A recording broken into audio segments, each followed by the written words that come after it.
विद्यार्थियों का स्वागत। हिंदी साहित्य के इतिहास में रीतिकाल के एक महत्वपूर्ण कवि केशवदास, उनका अध्ययन हम करेंगे। केशवदास का जो प्रमुख ग्रंथ है रामचंद्रिका, उसका अध्ययन करने से पहले हम केशवदास के जीवन परिचय और उनकी रचनाओं का परिचय प्राप्त कर लेते हैं। आचार्य केशवदास का जन्म 1555 ईस्वी में ओरछा में हुआ था। वे बड़े विद्वान थे, दरबारी कवि थे, मंत्री थे, गुरु थे और विलासमय जीवन भी व्यतीत करते थे। उनका पूरा परिवार संस्कृत का प्रकांड प्रतिष्ठित परिवार था। केशवदास स्वयं संस्कृत के विद्वान थे, उनके नौकर चाकर भी संस्कृत बोलते थे, लेकिन उन्होंने जो कविता रची वो हिंदी में रची, यानी अवधी भाषा में उन्होंने रामचंद्रिका लिखी। उन्होंने एक बार कहा कि भाषा बोली न जानहि जिनके कुल के दास, तिन भाषा कविता करी जड़मती केशवदास। 1608 विक्रम संवत के लगभग जहांगीर ने ओरछा का राज्य वीर सिंह देव को दे दिया और कुछ समय तक केशव वहीं रहे, उन्हीं के दरबार में रहे। फिर गंगा तट पर चले गए और ऐसा माना जाता है कि 1618 ईस्वी में उनका देहावसान हो गया। केशवदास की जो प्रमुख रचनाएं हैं और प्रामाणिक ग्रंथ जो हमारे सामने आते हैं उनमें है रसिक प्रिया, कवि प्रिया, नक्षिक, छंदमाला, रामचंद्रिका, वीर सिंह देवचरित, रतन बावनी, विज्ञान गीता और जहांगीर जस चंद्रिका। जहाँ तक रसिक प्रिया का प्रश्न है, यह केशव की प्रौढ़ रचना है जो काव्यशास्त्र संबंधी ग्रंथ है। इसमें रस, वृत्ति और काव्य दोषों के लक्षण उदाहरण दिए गए हैं। इसके मुख्य आधार ग्रंथ हैं नाट्यशास्त्र, कामसूत्र और रुद्र भट्ट का श्रृंगार तिलक। जो कवि प्रिया ग्रंथ है वह काव्य शिक्षा संबंधी ग्रंथ है जो इंद्रजीत सिंह की रक्षिता और केशव की शिष्या प्रवीण राय के लिए रचित हुई थी। यह कवि कल्पवृत्ति और काव्यादर्श पर आधारित है। जिस ग्रंथ की हम चर्चा करेंगे वह है रामचंद्रिका। राम के चरित्र का इसमें वर्णन है। एक तरह से यह राम कथा है। चंद्रिका जो शब्द है वह राम के यश की प्रतिष्ठा करने वाली है। यह महाकाव्य है और इसकी रचना में प्रसन्न राघव, हनुमान नाटक और कादंबरी आदि कई ग्रंथों से सामग्री ग्रहण की गई है। जो रतन बावनी ग्रंथ है उसमें मधुकर शाह के पुत्र रतन सिंह, वीर सिंह चरित में इंद्र सिंह के अनुज वीर सिंह और जहांगीर जस चंद्रिका का यशोगान किया गया है। विज्ञान गीता में प्रबोध चंद्रोदय के आधार पर अन्योपदेशिक काव्य है। केशव का जहाँ आचार्यत्व है उन्हें अलंकारवादी कवि माना जाता है, यानी उन्होंने अलंकार को काव्य की आत्मा माना।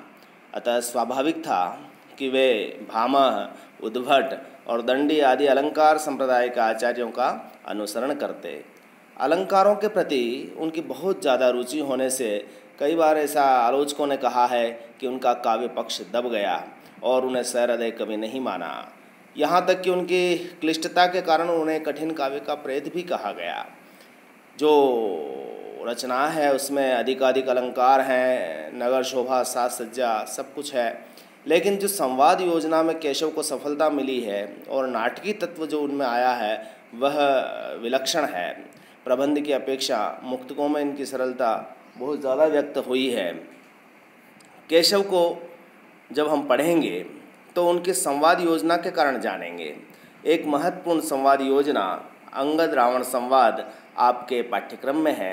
हम आज उसी का अध्ययन करने जा रहे हैं। अंगद राम के दूत हैं और रावण की सभा में संदेश लेकर जाते हैं कि राम रावण से युद्ध नहीं करना चाहते, वह तो सिर्फ सीता को पुनः लेना चाहते हैं। अतः यदि रावण उनकी सीता को ससम्मान लौटा देते हैं तो राम अपने सेना सहित लंका से पुनः अयोध्या चले जाएंगे। यह संदेश लेकर जब अंगद आते हैं तो यहाँ का दृश्य वर्णन है। तो सर्वप्रथम वह पहली जो पंक्ति है उसको देखना आप कि अंगद कूदी गए जहाँ आसन गत लंकेश, मनु मधुकर कर हाट पर शोभित श्यामल वेश। आप पहली पंक्ति में इस ब्रज भाषा की शब्दावली को आप अच्छी तरह से समझ सकते हैं। अंगद कूदी गए, आसनगत मतलब आसन पर बैठे हुए हैं, लंकेश का मतलब आप जानते हैं कि रावण के लिए आया हुआ है मनु जो शब्द आया है यह उत्प्रेक्षा अलंकार का संकेत करता है। कहने का आशय ये मनु का अर्थ होता है मानव, मानव का उत्प्रेक्षा संकेत है। और मधुकर का अर्थ होता है भंवरा। करहाट, करहाट जो शब्द है उसका अर्थ होता है कमल की छतरी। कमल की छतरी पर जो पीली रंग की होती है और श्यामल वेश यानी रावण का वेश, तो अर्थ क्या बनता है कि अंगद कूद गए जहाँ आसन गत लंकेश। अंगद ने उनके दरबार में कूद कर प्रवेश किया जहाँ पर लंकेश का दरबार सजा हुआ था। आसन पर लंकेश बैठे हुए थे, रावण बैठे हुए थे। उनकी शोभा का वर्णन अलंकार के माध्यम से कवि कर रहे हैं कि वो ऐसा लग रहा था कि मानो कमल की पीली छतरी पर श्यामल वेश धारण करके कोई भंवरा बैठा हो। यानी भंवरा जिस तरह से कमल की छतरी के अंदर रसपान करता है उसका वर्ण श्यामल वेश, श्यामल रंग का होता है। पीले रंग का वो आसन है, स्वर्ण जटित है, तो यानी स्वर्ण जटित पीले रंग के आसन पर रावण श्यामल वेश में इस प्रकार सुशोभित हो रहा है मानो वह कोई भंवरा हो, इस तरह कवि ने कहा है। अब वहाँ का जो दृश्य है वो आगे की पंक्ति में आता है। यह देख स्वयं अंगद चकित हो जाते हैं। यहाँ वर्णन कवि करते हुए कहता है कि उनके दरबार में कई देवी देवता बंदी थे और वह उन पर अत्याचार कर रहा था। तो एक प्रतिहार है यानी द्वारपाल है, वह कह रहा है, इस नाराज छंद में वो क्या कह रहा है उसको पहले देखें। वो कह रहा है कि पढ़ो विरंचि मौन वेद जीव सोर छंडी रे, कुबेर बेर के कही न यच्छ भीर मंडी रे, दिनेश जाई दूर बैठू नारदादि संगही, न बोलू चंद मंद बुद्धि इंद्र की सभा नहीं। पहले इन शब्दों का अर्थ देख लिया। विरंचि का अर्थ यहाँ पर विधाता है। वेद आप जानते हैं कि हमारा पवित्र ग्रंथ है। जीव सोर छंडी रे, जीव यहाँ पर बृहस्पति के लिए आया है। सोर यानी शोर यानी बकवास, छंडी का मतलब छोड़ दीजिए। पढ़ो विरंचि मौन वेद जीव सोर छंडी रे। कुबेर, कुबेर धन के देवता हैं। बेर, बेर आया है यहाँ पर 2 बार, बार बार। के कही न यच्छ भीर, यच्छ भीर का मतलब यक्षों की भीड़। दिनेश का मतलब सूर्य है। जाए दूर बैठी नारदादि, नारदादि नारद ऋषि है। और न बोलू चंद, चंद यहाँ पर चंद्रमा के लिए आया है। और इंद्र की सभा नहीं, यहाँ पर प्रतिहार उनको डांट रहा है और जो डांटने वाले सामने हैं उनके नाम है विरंचि, यानी वो विधाता को डांट रहा है, बृहस्पति को डांट रहे हैं, कुबेर को डांट रहे हैं, यक्षों की भीड़ को डांट रहे हैं, यानी दिनेश को डांट रहे हैं और चंद्रमा को डांट रहे हैं। और क्या कह रहे हैं वो यहाँ पर देखने हैं। वो कह रहे हैं कि हे विरंचि, तुम जो वेद पढ़ रहे हो वो जोर जोर से क्यों पढ़ रहे हो, उसे मौन पढ़ो।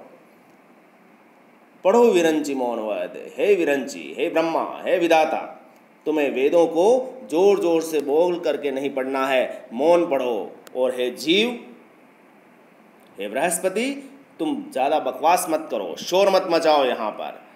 और कुबेर बेर के कही, और तू कुबेर अपने आप को धन का देवता समझता है, लेकिन तुझे कितनी बार कहा है कि यहाँ पर तुम यक्षों की भीड़ को लगा करके यहाँ पर अनर्गल प्रलाप न करें। कुबेर बेर के कही, हे कुबेर, तुम्हें कितनी बार कहा है कि यक्षों की भीड़ तुम्हारे आसपास नहीं रहनी चाहिए। फिर वह सूर्य की तरफ जाता है और उसको कहता है कि दिनेश जाए दूर बैठ, यानी तू यहाँ से उठ और दूर जाकर बैठ।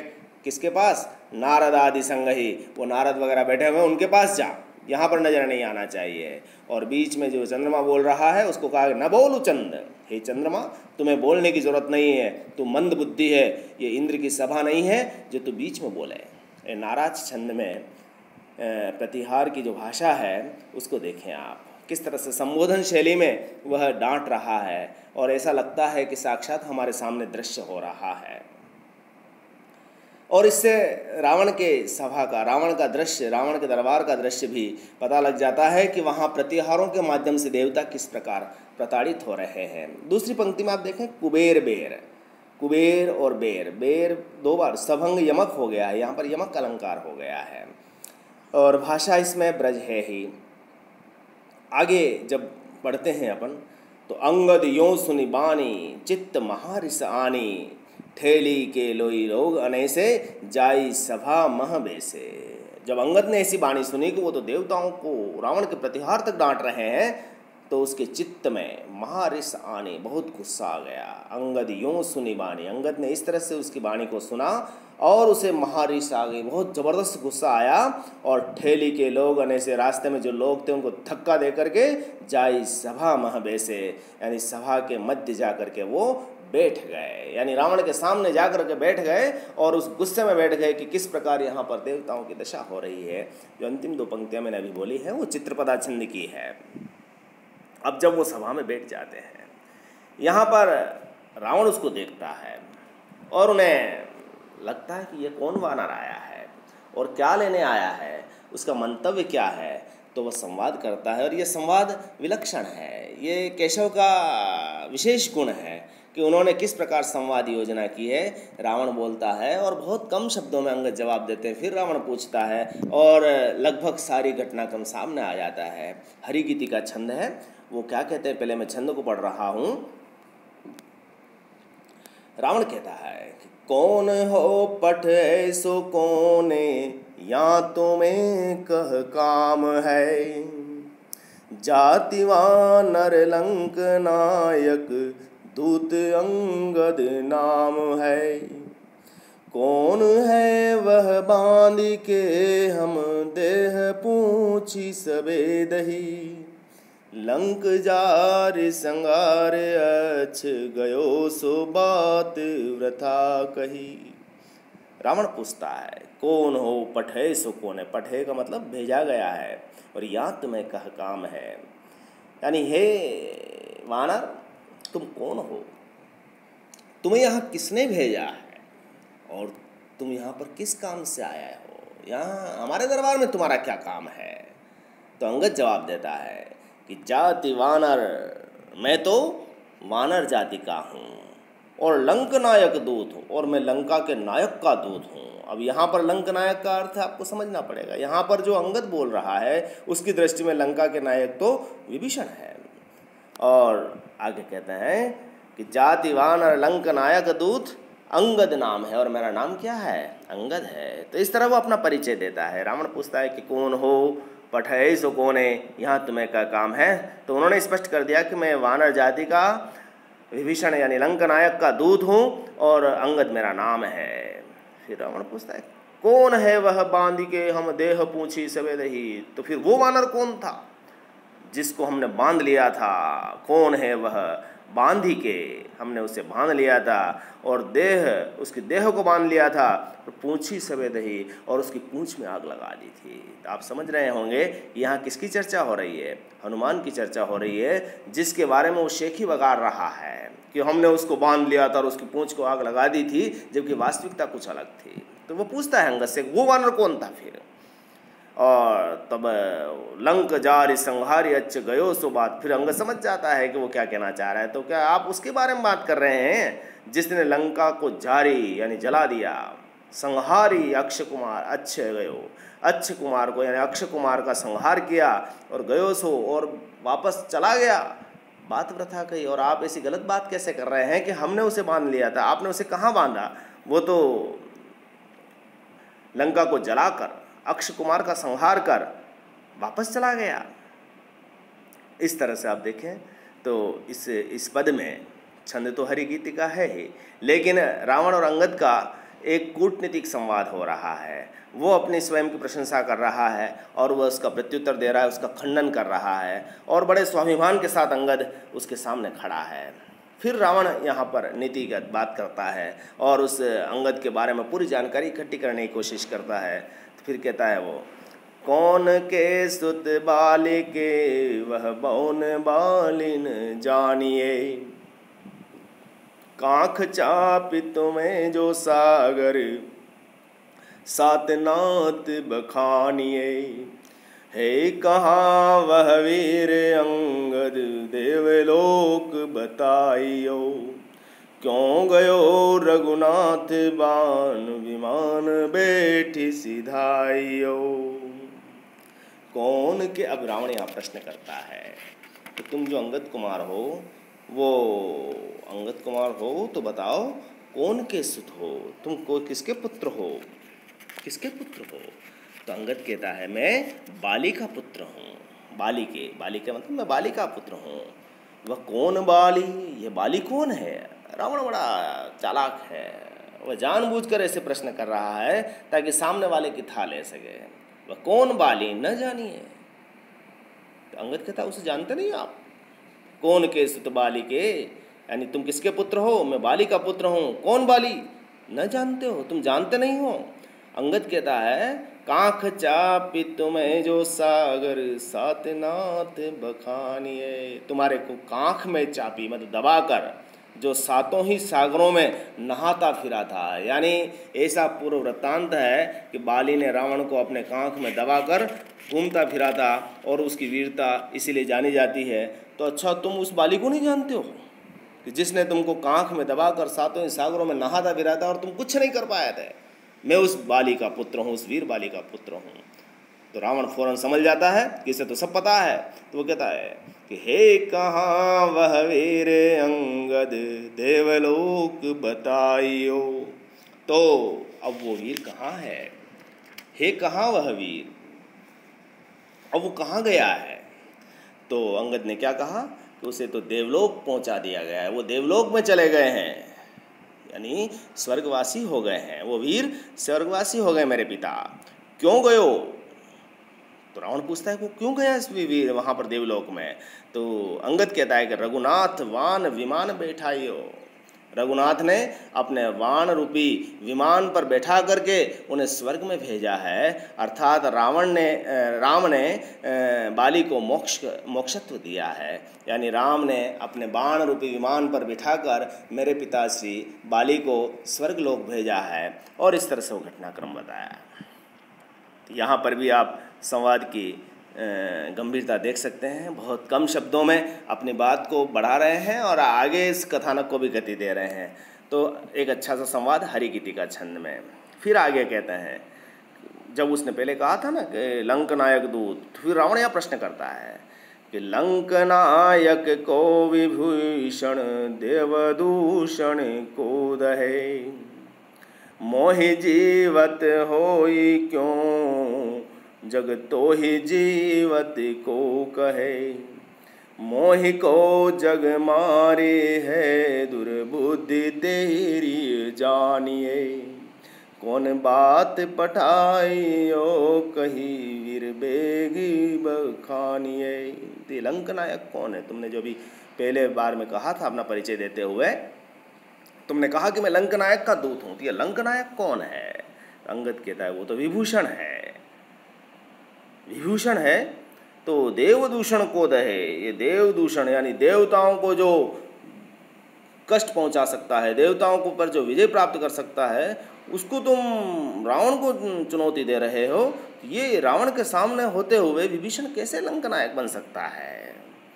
मोहि जीवत होई क्यों जग तो ही जीवत को, और मेरे जीवित होते हुए वह विभीषण कैसे लंक नायक हो सकता है। जग तो ही जीवत को, और फिर जब अंगद कहता है कि तू अपने आप को जीवित कहता है, लेकिन संसार तो तुझे जीवित मानता ही नहीं है। तू कैसे जीवित रह सकता है। तेरे पाप कर्म इतने उदित हो चुके हैं कि एक दिन तेरा मरना तय है, इसलिए तू जीवित भले ही है लेकिन मरा हुआ है। फिर रावण को क्रोध आता है। वो कहता मोहि को जग मारी, मेरे को इस जगत में ऐसा कौन है जो मेरे को मार सकता है, मेरे को ये जगत मारेगा। दुर्बुद्धि तेरी जानी है। ऐसा लगता है कि तेरी बुद्धि भ्रष्ट हो गई है, दुर्बुद्धि तेरे अंदर जागृत हो गई है, इसलिए तुझे पता ही नहीं कि तू किससे बात कर रहा है। तुझे मुझे बता कोई कौन बात पठाई यो कही, और ये ऐसी बात पढ़ा करके तुझे किसने भेजा है। हे वीर मेरे सामने जल्दी से जल्दी प्रकट कर। तो इस हरिगीति का छंद में आप देख रहे हैं कि लंक नायक कौन है। तो रावण अंगद जवाब दे रहा है कि वह तो विभीषण है जो देवताओं को कष्ट पहुंचाने वालों का दहन करेगा, नाश करेगा। तो वो रावण कहता है कि मेरे जीवित होते हुए कोई लंका का नायक बन सकता है क्या। तो अंगद कहता है कि तुझे जीवित कौन कहेगा। तो कोई मोहि को जग मारी है, मेरे को जगत में कौन ऐसा व्यक्ति है जो मार सकता है। दुर्बुद्धि है तेरी जिसने इस बात को जाना नहीं है, मुझे बता कि तेरे को ऐसी बातें पढ़ाने वाला कौन है, मेरे सामने जल्दी से जल्दी प्रकट कर। जब इस बात को सुनता है तो अंगद बड़े धैर्यपूर्वक रावण को समझाने का प्रयास करता है, जिस तरह से एक दूत को अपना फर्ज निभाना चाहिए। वह कहता है क्या, इस सवैया छंद में देखें आप, वो कहते हैं कि श्री रघुनाथ को वानर केशव आयो हो एकुन काहू हयोजू, सागर कोमद जहारी चिकारी, त्रिकूटक देह विहार छयोजू, सिय निहारी संहारी के राक्षस शोक अशोक बनी ही दयोजू, अच्छ कुमार ही मारी के लंक ही जारी के नीके ही जात भयोजू। इस छंद में वो कहते हैं कि पहले इन शब्दों का अर्थ देख लें आप कि श्री रघुनाथ को वानर केशव आयो हो मतलब आया था, न काहू हयोजू और हयो का मतलब मारा जा सका, सागर को मद झारी के, सागर का मद, सागर का जो अहंकार है उसको झारी का मतलब अहंकार को नष्ट करके, चिकारी, चिकारी का मतलब होता है गरजना, गरज करके, त्रिकूट एक पर्वत का नाम है जिस पर लंका स्थित थी, और देह विहार छयोजू, विहार छय का मतलब वो घूम के चला गया, सीय निहारी सीता को निहारा, संहारी के राक्षस को संहार किया, शोक अशोक, अशोक का मतलब यहाँ पर अशोक वाटिका से है, और शोक का मतलब शोकग्रस्त कर दिया, अच्छ कुमार जो रावण का पुत्र था उसको मारा, लंका को जारी के मतलब जलाया, और निके मतलब सही सलामत। तो यहाँ पर जो कहना चाह रहे हैं अंगद, वो कह रहे हैं कि श्री रघुनाथ को वानर केशव आयो हो एकुन कायु हयोजू, यानी तुम जिसे चुनौती दे रहे हो, तुम अपने आप को जो महान बता रहे हो, तुम अपने आप को बलशाली बता रहे हो, लेकिन रघुनाथ का एक वानर यहाँ पर आया था और तुम उसे कुछ नहीं कर सके। यहाँ पर हनुमान की चर्चा हो रही है। एक वानर तुम्हारे लंका में आया और उसे तुम मार नहीं सके। उसने क्या किया, वह जो वानर था उसने सागर को मदझार, इतना विशाल समुद्र को पार करके आया, सागर को मदझार दिया, यानी सागर का अहंकार को उसने झाड़ दिया, और चिकार मतलब गर्जना करके इस त्रिकूट पर्वत पर वह देह विहार विहार करके गया। यानी तुम्हारी त्रिकूट पर्वत पर जो लंका नगरी बसी हुई है, जो सागर के किनारे है, और इतना विशाल सागर लांग करके वह एक वानर तुम्हारी इस नगरी में आया और गर्जना करते हुए चला गया। और क्या किया उसने, सिय निहारी संगारी के राक्षस शोक अशोक बनी ही दयोजू, और जिस काम के लिए वो आया था उसने माता सीता को निहारा, और जो राक्षस उसके मार्ग में आए उनका संहार करता गया, और तुम्हारी जो सुंदर अशोक वाटिका है उसको भी शोकग्रस्त कर दिया, यानी उस अशोक वाटिका को तहस नहस कर दिया, बनी ही दयोजू, ऐसा बना करके चला गया। अच्छ कुमार ही मारी के, और अक्षय कुमार जो उनको मारने के लिए गया था हनुमान को, अंत में वह मारा गया, यानी अक्षय कुमार का संहार कर दिया। और जब तुमने उसकी पूंछ में आग लगाई तो उसने पूरी लंका को झारी के लंका को जला दिया, और नीके ही जात हुए और सही सलामत वापस चला गया। तुम उसका कुछ नहीं बिगाड़ सके। तो तुम्हें कल्पना करनी चाहिए कि राम का एक सेना का सैनिक, यानी एक वानर ने तुम्हारी इस लंका के नगरी पर विहार करके चला गया और तुम कुछ नहीं कर सके, और अपने आप को बलशाली कह रहे हो। ये सवैया छंद है, भाषा इसकी ब्रज है, शोक में भी आप सबंग यमक है, और अनुप्रास अलंकार इसमें पूरे में दिख ही रहा है। आगे देखें आप, आगे जो गंगोदक छंद में कह रहे हैं वो कि राम राजा न के राजे आए, यहाँ धाम तेरे महाभाग जागे अबे, देवी मंदोदरी कुंभकर्ण आदि दे मित्र मंत्री जीते पूछी देखो सभी, राखी जय जाति को पाति को वंश को साधि के लोक में लोक परलोक को, आनी के पापर उदेश ले कौशले आसु ही सीता चले ओक को। समझाता है अंगद रावण को बार बार समझाता है कि तुम्हारा बड़ा भाग्य है कि राम राजान के राज आए यहाँ, यानी राजा राम तुम्हारे स्वयं दरबार में आए, तुम्हारे नगरी में आए हैं, तुम्हारे लंका के द्वार पर आए हुए हैं, तेरे धाम में आए हुए हैं। हे भाग्यवान, तेरे महाभाग्य जग गए हैं। यानी इसका कितना कहाँ सौभाग्य मिलता है कि साक्षात नारायण किसी के द्वार पर आए। और यदि वो ऐसा नहीं है और मुझे पर भ्रम हो रहा है तो मंदोदरी को पूछ ले, तू देवी मंदोदरी को पूछ ले कि राम कौन है। कुंभकर्ण को पूछ ले, वो न जान, तुम्हारे मित्र हैं उनको पूछ लो, मंत्री को पूछ लो, सबको पूछ लो। यदि कोई झूठ बोल रहा है कि वो राम नहीं है, राम नारायण के अवतार नहीं है, राम साधारण पुरुष हैं, तो उन्हें पूछ लो। और ऐसा होगा तो क्या होगा कि राखी जे जाति को, ऐसा होने पर युद्ध टल जाएगा, तुम्हारी जाति का नाश बच जाएगा। राखी जे जाति को, पांति को, वंश को, जाति पांति और वंश तुम्हारा नाश होने से बच जाएगा। और इससे तुम्हारे को लोक में कीर्ति होगी। साधी जे लोक, तुम्हारा लोक सध जाएगा, इस संसार सुधर जाएगा, लोक और परलोक को भी तुम्हारा सुधर जाएगा। तुम्हें यहाँ से संसार में यश मिलेगा, प्रतिष्ठा मिलेगी कि तुमने एक नारायण को पहचाना है। तुम एक काम करो, तो आने के पाँव पड़ो, तुम तो सीधा राम के पाँव पड़ जाओ और उनसे अपने अपराध की क्षमा याचना कर लो। इससे तुम अपना देश भी बचा लोगे, तुम अपना कोष भी ले लोगे, तुम्हारा कोष भी बच जाएगा, धन संपदा बच जाएगी, तुम्हारा देश बच जाएगा। और आसो ही ईस सीता चले, और इसी तरह से सीता को लौटा दो और राम को सौंप दो। तुम्हारे पास कोष वगैरह तुम सब बच जाएगा, तुम्हारी संपदा बच जाएगी। तुम्हें यदि संकोच हो रहा है तो अपने परिजनों से पूछ लो। और इस तरह से राम के पाँव में तुम्हारे पड़ने में ही, यानी एक दूत किस तरह से अपनी भूमिका निभा सकता है यहाँ पर दिखाई दे रहा है। अंगद रावण को बार बार समझाने की कोशिश कर रहा है कि जो तूने किया है वो सही नहीं है, और इस तरह से यदि तुम सीता को लौटा देते हो तो तुम्हारा उद्धार हो जाएगा। तो रावण को ये बात अच्छी नहीं लगती। वो कहता है कि लोक लोके शिष्यो सोची ब्रह्मा रचे, आपनी आपनी शिव सो सो रहे, चारि बाहि धरे विष्णु रक्षा करे, यह बात वेद वाणी कहे। ताहि भ्रुभृंग ही देव देवेश सु, विष्णु ब्रह्मादि दे रुद्र ज संगरे, ताही हूँ छाड़ी के पाय का के परो, आज संसार तो पाय मेरे परे। उसको विचार आता है कि तुम मुझे ये कह रहे हो, लेकिन लोक लोकेश स्यों सोच ब्रह्मा रचे, यानी लोक लोकेश यानी पूरे संसार की रचना करने वाले ब्रह्मा हैं। आपने अपने सीव सो रहे, यानी अपनी अपनी मर्यादा में वो रहते हैं, वो कभी मर्यादा का उल्लंघन नहीं करते। चार ही बाहें धरे विष्णु रक्षा, चार बाहों को धारण करने वाले चतुर्भुज विष्णु इस संसार की रक्षा करते हैं। बात साची, यही वेदवाणी कर, यही बात सच्ची और वेदवाणी का है, लेकिन मैं इन्हें भी नहीं मानता। लेकिन यदि ये दोनों जो विष्णु ब्रह्मा रचना करने वाले और विष्णु रक्षा करने वाले, इनसे भी महान शिव जो क्या करते हैं, ताही भूभृंग ही देव देवेश सो, विष्णु ब्रह्मादि दे रुद्रजु संगर है।